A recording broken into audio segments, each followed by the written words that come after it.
3, 4।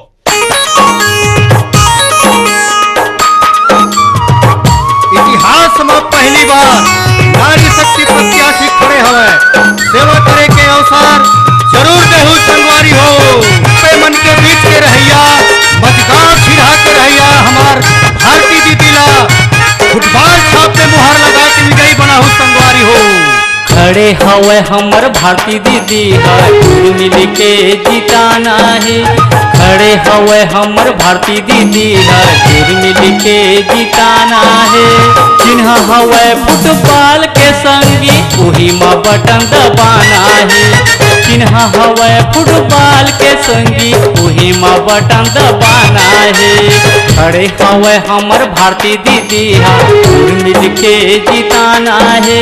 खड़े हवे हमर भारती दीदी है मिल के जिताना है।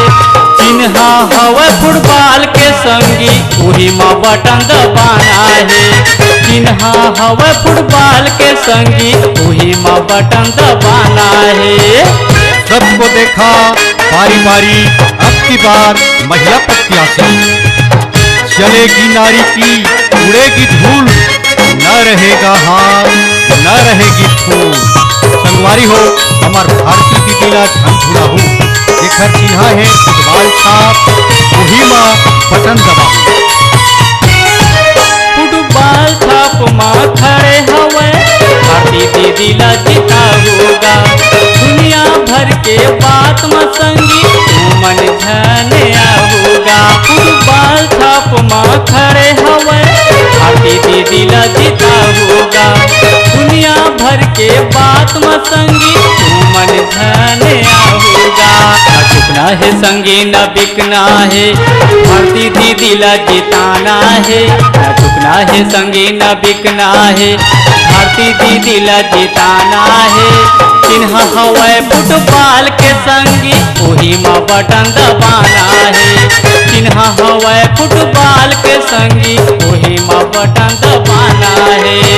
महिला है हर तरक्की का आधार इस बार नेतृत्व देने का करो विचार। नारी शक्ति को अजमा कर देखो विकास की जो संभा कर देखो। संगवारी हो हमार भारती दीदी ला छंद भुला हूँ छंद भुला हूँ छंद भुला हूँ। 17 तारीख शुक्रवार दिन ला मन झंझुला होगा। जोर मिल के संगी बटन दबा के भारती दीदी ला जीता होगा। 17 तारीख शुक्रवार दिन ला मन झंझुला होगा। जोर मिल के संगी बटन दबा के भारती दीदी ला जीता होगा। बदलाव करना जरूरी है संगी नारी शक्ति ला लाना है। बदलाव करना जरूरी है संगी नारी शक्ति ला लाना है। चिन्ह हवे फुटबॉल के संगी वही में बटन दबाना है। चिन्ह हवे फुटबॉल के संगी वही में बटन दबाना है।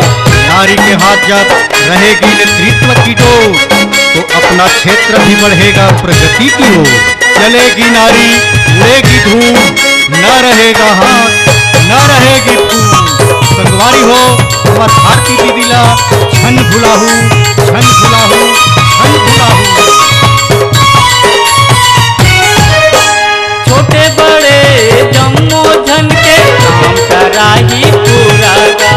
चारों कोटि विकास हो ही नहीं रहे अधूरा गा। छोटे बड़े जम्मो झन के काम कराही पूरा गा। चारों कोटि विकास हो ही नहीं रहे अधूरा गा। नशा मुक्ति ल कराए बरसंगी शराब बंदी कराना है। नशा मुक्ति ल कराए बरसंगी शराब बंदी कराना है। चिन्ह हवे फुटबॉल के संगी वही में बटन दबाना है। चिन्ह हवे फुटबॉल के संगी वही में बटन दबाना है। खड़े हवे हमर भारती दीदी है मिल के भी जिताना है। खड़े हवे हमर भारती दीदी है मिल के भी जिताना है। चिन्ह हवे फुटबॉल के संगी वही में बटन दबाना है। चिन्ह चिन्हा हवे फुटबॉल के संगी वही में बटन दबाना है। चिन्हा हवे फुटबॉल के संगी वही में बटन दबाना है। चिन्हा हवे फुटबॉल के संगी वही में बटन दबाना है। आरबीपी राष्ट्रवादी भारत पार्टी वादा नहीं विकास होगा, एक कदम विकास की ओर। न बिकना है न झुकना है, एक ही लक्ष्य भारतीय दीदी को चुनना। तैयार रहे बदलाव करना है, नारी शक्ति को लाना है। नवागढ़ विधानसभा क्षेत्र क्रमांक 70 से संपूर्ण विकास के लिए मिलनसार, योग्य, कर्मठ, शिक्षित, ईमानदार, स्वस्थ छवि, संघर्षशील युवा एवं क्षेत्रीय नारी शक्ति श्रीमती भारती गंधर्व को फुटबॉल छाप में वोट देकर भारी बहुमत से विजयी बनावें। संगवारी हो, हमार भारती दीदी के क्षेत्रीय योजनाएं प्रस्तावित हैं। विधानसभा क्षेत्र में गर्ल्स कॉलेज एवं गर्ल्स हॉस्टल, महिला अपराध नियंत्रण एवं क्षेत्र में महिला थाना, पात्र एवं वास्तविक हितग्राही को प्रधानमंत्री आवास योजना दिलाना। किसानों की सुविधा के लिए सहकारी बैंक खोला जाएगा। अपने क्षेत्र के सभी गांवों के जर्जर सड़क की निर्माण करवाया जाएगा। नवागढ़ क्षेत्र में होने वाले पानी की समस्या का पूर्णकालिक समाधान, शासन की सभी शासकीय योजना को पात्र हितग्राहियों तक पहुंचाकर लाभ दिलाना।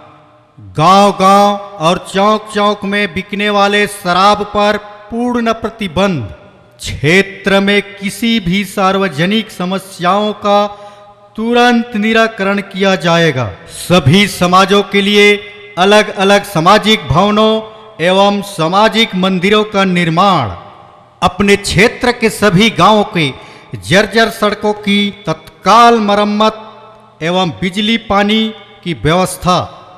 तो संगवारी हो, हमार भारती दीदीला झंड भुलाहू 17 नवंबर दिन शुक्रवार के मतदान केंद्र में आहू, फुटबॉल छाप में बटन दबा के भारी मतों से विजयी बना हूं। भारती दीदी जिंदाबाद जिंदाबाद, फुटबॉल छाप जिंदाबाद जिंदाबाद। जीतेगी भाई जीतेगी, भारती दीदी जीतेगी।